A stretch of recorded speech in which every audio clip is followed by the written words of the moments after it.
Porque a Rússia não enxerga a guerra a Ucrânia como uma guerra.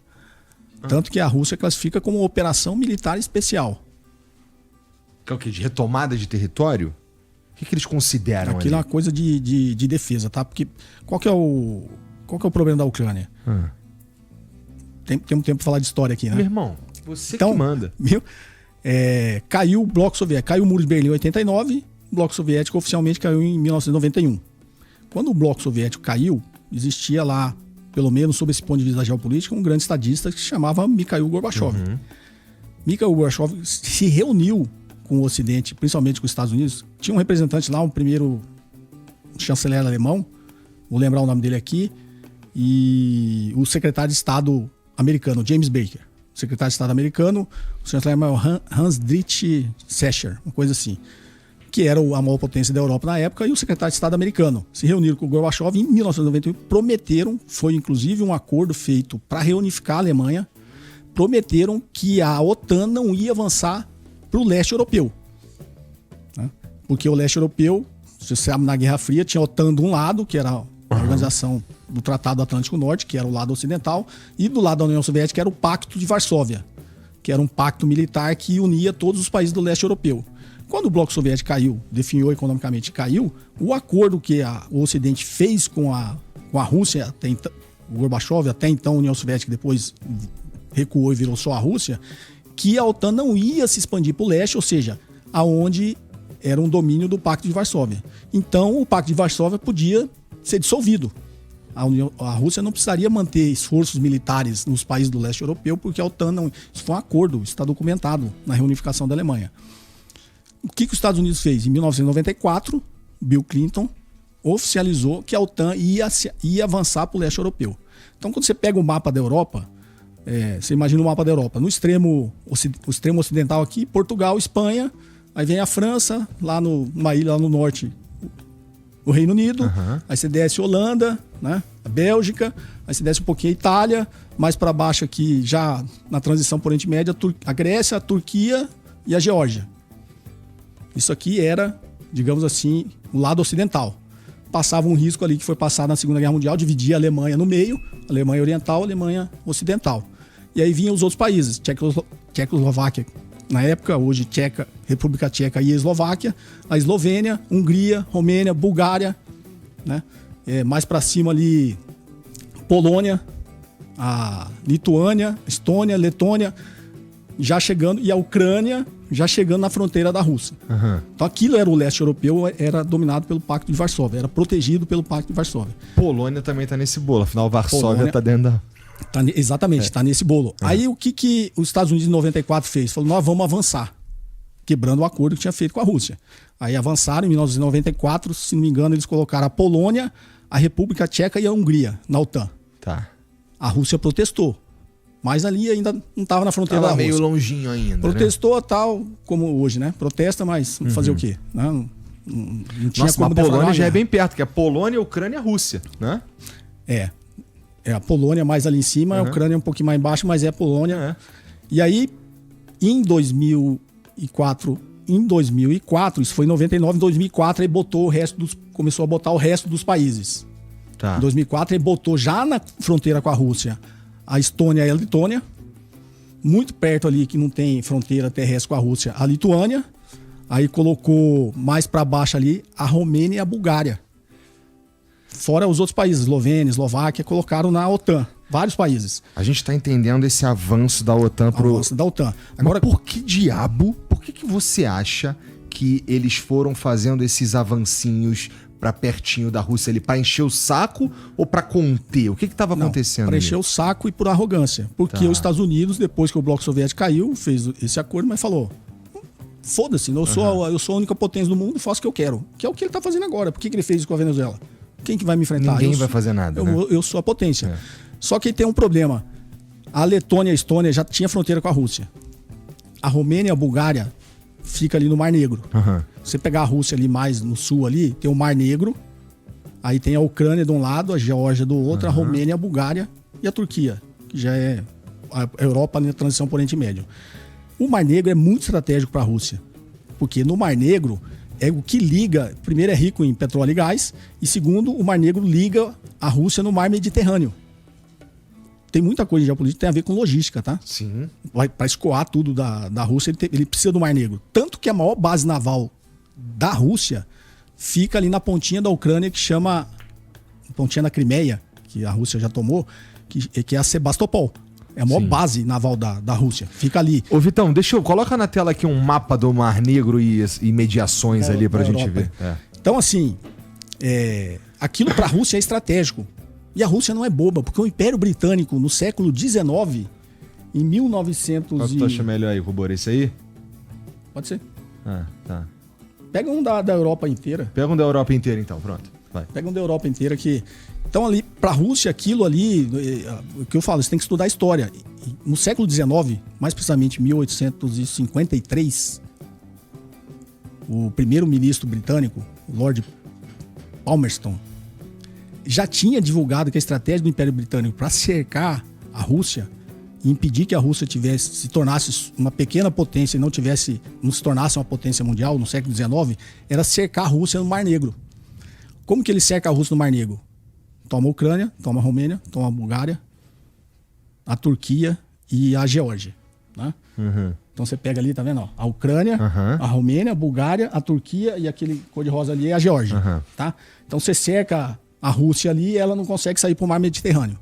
Isso já era uma estratégia do Império Britânico em 1853. Então, quando a OTAN colocou a Romênia e a Bulgária e lá em cima a Lituânia, a Letônia e a Estônia na OTAN em 2004, aí a Rússia bateu na mesa. Falou, não. Calma aí. Não sou bobo, por que vocês estão fazendo isso? Mas ficou novamente num protesto mais contundente, mas não foi.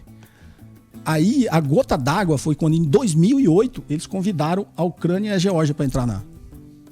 Então, a Ucrânia tá bem ali. A Romênia, a Bulgária já é da OTAN e a Turquia já é da OTAN. E aí ele pegou aqui, desculpa, só levar. Vai lá. Aí pegou em 2008, convidou a Ucrânia e a Geórgia para entrar na OTAN. Aí a Rússia estaria com certeza cercadona. Eles iam reproduzir a estratégia do Império Britânico para cercar a Rússia. Aí a Rússia, em 2007, quando fez isso em 2004, a Romênia e a Bulgária, em 2007, o Putin bateu na mesa e falou, daqui vocês não passam. Negativo. Daqui vocês não passam e nós vamos evitar que isso aconteça. Aí em 2008, qual foi a resposta dos Estados Unidos? Convidou a Ucrânia e a Geórgia para entrar. Quando ele fez isso, tinha uma república ali na Geórgia, que se chama Ossétia do Sul, que é ligada na Rússia, que depois que dissolveu o bloco soviético, tem muita coisa ali que tem influência russa, na Ucrânia, principalmente nas fronteiras. Então essa da Ossétia Rússia é formada por uma população russa. E eles sempre quiseram se unir à Rússia. Ser russo. Ser russo. E aí eles tinham, inclusive, acho que um plebiscito foi feito, 99% da população falou que eles queriam fazer parte da Federação Russa. E aí eles começaram o movimento separatista. Aí os Estados Unidos e a OTAN foi lá e falou assim que ia defender os caras para eles não saírem da Geórgia. Aí a Rússia falou, aí não. Aí a Rússia foi lá e ajudou militarmente a Ossétia do Sul e impôs uma derrota para o Ocidente. Tá? A mesma coisa na Crimeia, na Crimeia e agora naquela região do Donbass que a Rússia já invadiu. Né? A Ucrânia, a gente sabe, assim, a parte ocidental da Ucrânia é nazista. A parte ocidental é considerada nazista. Eles são nacionalistas, mas eles estavam aliados ao Hitler durante a Segunda Guerra Mundial. Eles são nazistas. E a parte oriental tem uma forte influência da Rússia.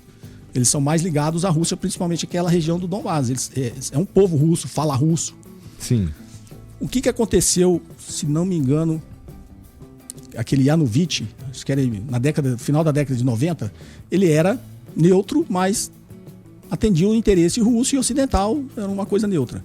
E aí a OTAN querendo influenciar nesse movimento de mudança de regime, com propaganda, com o chamado soft power, que de soft power não tem muita coisa, pegou e influenciou uma mudança de regime na Ucrânia. Aí tirou esse Yanukovych e colocou um cara lá. Aí esse cara permaneceu lá e ele começou, inclusive, a proibir a parte russa de falar russo.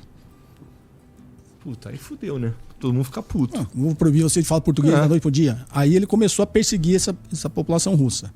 Aí em 2014, já prevendo que a OTAN estava fazendo alguns passos estratégicos para tomar a Ucrânia, preventivamente a Rússia foi lá e tomou a Crimeia. Porque, novamente, quando você olha no mapa, a Crimeia é onde está Sebastopol. Né? Que é aquele bracinho que está dentro do Mar Negro. Aí a Rússia foi lá e tomou a Crimeia e anexou a Federação Russa. Agora, nos últimos agora, chegando atualmente, né? Teve o convite em 2008 e começou a negociar a entrada da Ucrânia e da Geórgia na OTAN. E o Putin avisando, não faça isso, porque eu não vou permitir, obviamente, não vou permitir que você entre aqui. Os Estados Unidos permitiu que a União Soviética botasse base militar em Cuba? Não, tá acontecendo agora, porra. Tá lá o cara tirando o Maduro lá pra Venezuela não vender óleo pra China, né? O que foi a crise dos mísseis em Cuba? 72. Foi isso, né? Quando a Cuba era alinhada, veio a Revolução, Fidel Castro se alinhou à União Soviética. Quando a União Soviética falou que ia botar a base de mísseis em Cuba, quase saiu a Terceira Guerra Mundial. Na crise lá com o Kennedy e tal, e acabaram negociando, né? Só que aí negociou, os Estados Unidos falou que ia invadir. Um passo antes, tá? A Rússia fez isso porque os Estados Unidos falou que ia invadir Cuba. Aí ele falou assim, não, se invadir Cuba, a gente invade a Turquia e a Alemanha. Foi o passo que deu. Que é o que alguns analistas falam que a reação no Ocidente pode ser essa, que eu não acredito que seja, né? Que, você invadiu a Venezuela, então vou invadir Taiwan aqui, vou invadir... Que é meio que um jogo de ameaça, né? Não acredito que seja, não. E aí a Rússia falou que ia botar essa base de mísseis em Cuba e teve essa crise dos mísseis e não aconteceu. Então, assim, nenhum país permite essas coisas. A Rússia não ia permitir que a Ucrânia entrasse na OTAN e colocasse uma base militar lá. Tu diria que parte da culpa da invasão da Ucrânia por parte da Rússia é americana? Não, é só americana. É patrocinada pelos americanos. Entendi. A guerra da Ucrânia é uma guerra por procuração. Pra mim, até agora, o Putin era um grande filho da puta. Eu queria tanto a Crimeia que eu vou lá invadir e foda-se. Mas pela história que tá me contando aqui, o buraco é mais embaixo. Não, isso é história. Você pode ler em livros de história, você pode ver, inclusive, em documentos da inteligência americana. Isso, em analistas e intelectuais que analisam geopolítica na história, todo mundo fala a mesma coisa. Se você pegar gente séria, fala isso, tá? Se você pegar gente que baseia geopolítica na Marvel, não vai chegar nessa conclusão nunca. Então, assim, é a mesma coisa. A gente tá numa disputa aqui, Igor, e você tá aqui tranquilo, você não tem força pra me enfrentar, aí eu venho aqui e tomo a sua sala ali embaixo. Fala, não, Igor, agora essa sala é minha, eu vou fazer um estúdio aqui. Eu vou ficar, qual é, Cobori? Não, aqui não, cara, porra, aí, ó, porra. Tá bom, fica só aí, hein? Aí, porra, não vem não. Aí você me encara, eu tô lá com 10 metralhadoras e tal, e você tá com 38. Eu vou ter que engolir. Tem que engolir, né? Aí fica puto. Aí eu venho aqui, subo, tomo o segundo andar seu. Cara, uma hora você vai reagir. Então é isso que a Rússia fez, tá? Justamente porque a história diz que o Império Britânico já tinha essa estratégia, né? Documentada que era a estratégia. Então, assim, quando você olha o evento em si, você fala, o Putin é um filho da puta, né? Ele começou a guerra. Na realidade, foi um evento geopolítico importante. Porque até então o monopólio da guerra era dos Estados Unidos. Os Estados Unidos começava todas as guerras desde da Segunda Guerra Mundial. E aí foi uma marcação de um evento importante na geopolítica. A Rússia tomou a frente. Por que eles falam que é uma operação militar especial e você há de concordar comigo? A Rússia é a maior potência nuclear do mundo. Maior que os Estados Unidos, quando a gente fala de potência nuclear. Se ela quisesse acabar a guerra em um dia, ela acabaria a guerra em um dia. Mas ela não quer acabar a guerra em um dia. Ela quer só, primeiro, ter um monopólio. Não é só você começa, se você ameaçar, eu também começo uma guerra. E eu entro lá, já tomou o que era de influência russa, ele já tomou. E ele está avançando. Agora, a Rússia já ganhou e eu acho que o objetivo final da Rússia é tomar ali a margem esquerda do rio Dnieper, que pega de Kiev e desce até quase no Mar Negro. Tem um rio importante ali que desce, que é importante... geopoliticamente é importante. E a Ucrânia lança todos os ataques de mísseis de uma cidade chamada Odessa. Então eu acho que é a única que a Rússia ainda não chegou, né? Então eu acho que isso vai terminar quando chegar lá. Porque esses acordos de paz aí, pra mim, não vai acontecer nada. A Rússia está só observando. Que o objetivo do Putin é tomar completamente a Ucrânia? Não. Em algum momento ele para. Não, ele já falou que ele não quer a parte ocidental da Ucrânia. Foda-se a parte ocidental. Cara, quem é irracional nessas coisas é só o Ocidente, é só os Estados Unidos. Igual falar, a China é imperialista. Não, porque é uma imbecilidade você querer ser imperialista. Tanto que no planejamento, quando o Deng Xiaoping entrou em 1979, isso está no livro do Paul Kennedy, acho que eu já citei aqui para você, chamar Ascensão e Queda das Grandes Potências. Lá, no plano da China, do Deng Xiaoping, já tinha que investimento em defesa militar era a quarta prioridade. Eles primeiro iam investir em agricultura, educação, ciência e tecnologia. O que sobrar dinheiro, eles investiam em armamento militar. Só que investiriam o suficiente para não serem invadidos, mas o suficiente para não se tornar uma ameaça aos seus vizinhos. Que é uma estratégia inteligente, concorda? Eu concordo. Eu vou ter umas arminhas aqui suficiente para você não me enfrentar, mas você também não vai se sentir ameaçado que eu vou te enfrentar. Essa foi a estratégia da China. E pasmem, a preocupação da China em 1979 era com a Rússia, não era com os Estados Unidos. Porque a China tinha uma preocupação de ser invadida pela Rússia.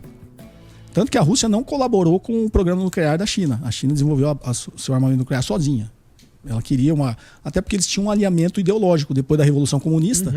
A União Soviética faria sentido, né? Faria sentido. Só que a Rússia também não quis colaborar porque a China é um país continental também, gigante. A Rússia também falou, esse cara cresce e vai se tornar uma ameaça para mim. Então tinha essa animosidade entre Rússia e China.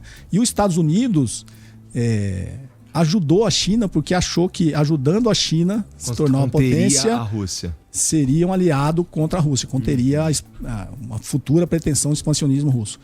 Então a China, ela investe o suficiente para não ser ameaçada. Por que os Estados Unidos erram tanto, Cobori? No sentido de vou investir, vou ajudar essa galera aqui para eles serem meu aliado no futuro. Aconteceu isso com os caras que estouraram o World Trade Center, porra. Não foi?